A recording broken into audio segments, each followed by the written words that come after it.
Ryan in Dublin says, to be or not to be? All your talk about getting stung by bees last week reminded me that as a kid, all the kids in my neighborhood would put flowers inside plastic bottles and then hold them up to bushes in the summer waiting for bees to fly in so we could capture them. Not sure why we did it, but the number of bees in your bottle definitely determined your status. I always let mine go free, but those other kids probably contributed to the decline in the bee population. Did you guys do this weird shit when you were kids? Fuck no. No. Go fuck around near bees. I don't want anything to do with bees. Trap a fucking bee.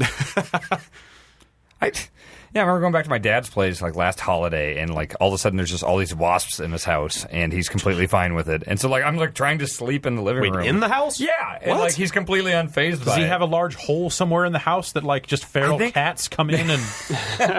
I think they made a nest above the light in his kitchen because it's kind of broken. And In the kitchen? I think so. He doesn't give a shit about. Yeah, he just. They're wasps! Man. He doesn't make anything in the kitchen. Yeah, why would he ever go in there? Touche. So like I remember trying to sleep on the couch and be like, Dad, can we do something about all these wasps? Do you have any raid or anything? He's like, you're going to be fine. Just sleep. So I'm just like sleeping there, and every time I hear a buzz by my head, waking up. Yeah, That sounds horrible. Yeah, so Sounds like a bad way to get a night's sleep. Yeah, wasps all over his house. Did you guys do any other? I kind of want to just use this email as a jumping off point for tell me some nefarious shit you did as a kid. I remember Oh boy, me and my friends dropped a pill bug into water one time, and it was totally fine. Yeah? And it just crawled out. After like minutes of it just crawling around underwater. We built mazes out of PVC pipes in a sandbox, and we would stick frogs in one end and see if they could make it out the other end. And they almost always did. Yeah. Or there was does it have to involve a bug or a frog or something, or just general nefarious? Just childhood stupidity. There's this total like asshole kid in my neighborhood named Lane, and he threw part of a broken Sounds like glass. a fucking asshole. Yeah. Lane? Yeah, a total jerk. And he threw a broken piece of bottle at my face while I was in the park. I was probably like 8. Sliced my cheek open. I think I had to get stitches or something. Yeah, like I was bleeding bad. It's like genuine asshole behavior. Oh, yeah. Like I was like, my mom was like, you don't go hang around that kid anymore. Oh, also, his mom twisted my arm around and hurt it because I was rooting for the Chiefs and doing the Chiefs chop and everything. And she's like, not in my house. This is a Broncos house. So she like twisted my arm behind my back. That family sucks. Oh, the family was fucking terrible. But yeah, after I got like the stitches or whatever in my cheek, I was like, I got to get that motherfucker back. And I'm not like a strong guy. I was never a fighter, so I had to do something crafty.